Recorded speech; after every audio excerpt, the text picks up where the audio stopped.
नमस्कार दोस्तों, स्वागत है एक बार फिर से आपके अपने YouTube channel army religious teacher पर। और मित्रों, कैसे हैं आप लोग? आशा करते हैं कि आप अच्छे से होंगे। मित्रों, आज कुछ हम महत्वपूर्ण प्रश्न लेके आए हैं उपनिषद से। तो जो एग्ज़ाम है वो आने वाला है 22 अप्रैल के बाद। आज 11 अप्रैल हो चुकी है, तो 11 ही दिन बचे हुए हैं। उसके बाद कभी भी डेट आ सकती है।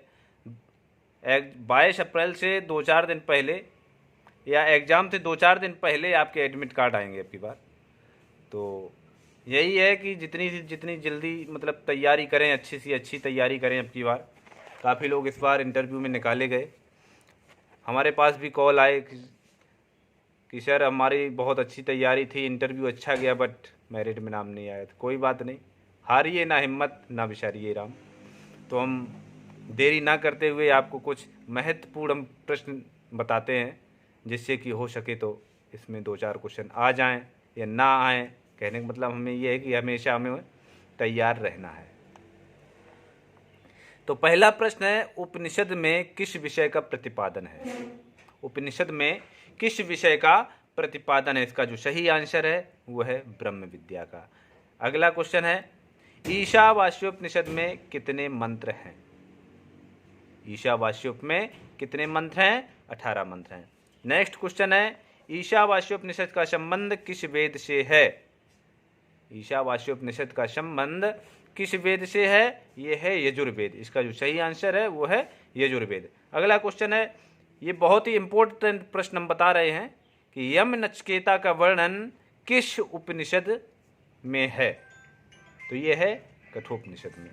अगला क्वेश्चन है, डॉक्टर सर्वपल्ली राधाकृष्णन ने किस उपनिषद पर भाष्य लिखा है? ये लिखा है ईशावास्योपनिषद पर। जाबाली ने किस विद्या पर प्रकाश डाला? इसका जो सही आंसर है वो है पंचाग्नि विद्या पर। अगला क्वेश्चन है, सत्यम वदम धर्मम चा उपदेश किस उपनिषद में है? तैत्तिरीय उपनिषद में। अगला प्रश्न ये भी इंपॉर्टेंट है, मातृ देवो भव, पितृ देवो भव और आचार्य देवो भव। इसका जो सही आंसर है वो है तैत्तिरीय उपनिषद। किसमें है? ये तैत्तिरीय उपनिषद में है। मनुष्य कभी धन से प्रसन्न नहीं होता। मनुष्य धन से कभी प्रसन्न नहीं रह सकता है। ये किससे लिया गया है? किस उपनिषद से लिया गया है? यह है कठोपनिषद से। अगला प्रश्न है, उमा हेमवती आख्यान किस उपनिषद में है? तो यह है केनोपनिषद में। नचिकेता किसके पुत्र थे? प्रश्न है, नचिकेता किसके पुत्र थे? उद्दालक ऋषि के। अगला प्रश्न है, प्रश्नोपनिषद में ब्रह्म विद्या विषयक प्रश्नों के उत्तर कौन देता है? ये देते हैं महर्षि पिप्पलाद। अगला प्रश्न है, वेदांत शब्द का प्रयोग किस उपनिषद में किया गया है?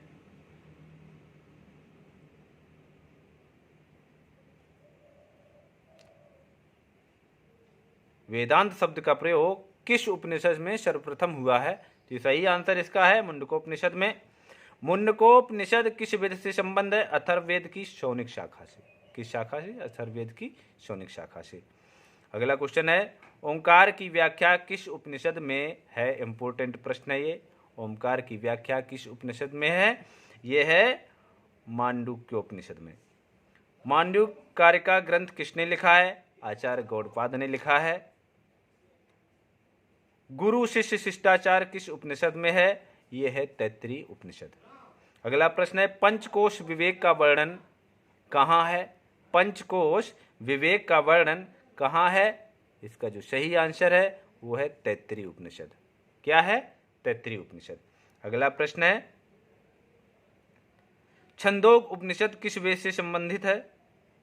छंदोग उपनिषद किस वेद से संबंधित है? ये इसका जो सही आंसर है वो है सामवेद से। अगला प्रश्न है, सर्वम खलविदम ब्रह्मा महावाक्य किस उपनिषद से है? यह है छंदोग उपनिषद। आरूढ़ की दार्शनिकता का विवेचन किस उपनिषद से है? यह है छंदोग उपनिषद से। अगला प्रश्न है, यह भी इंपॉर्टेंट है, नारद सनत कुमार वृतांत किस उपनिषद में है?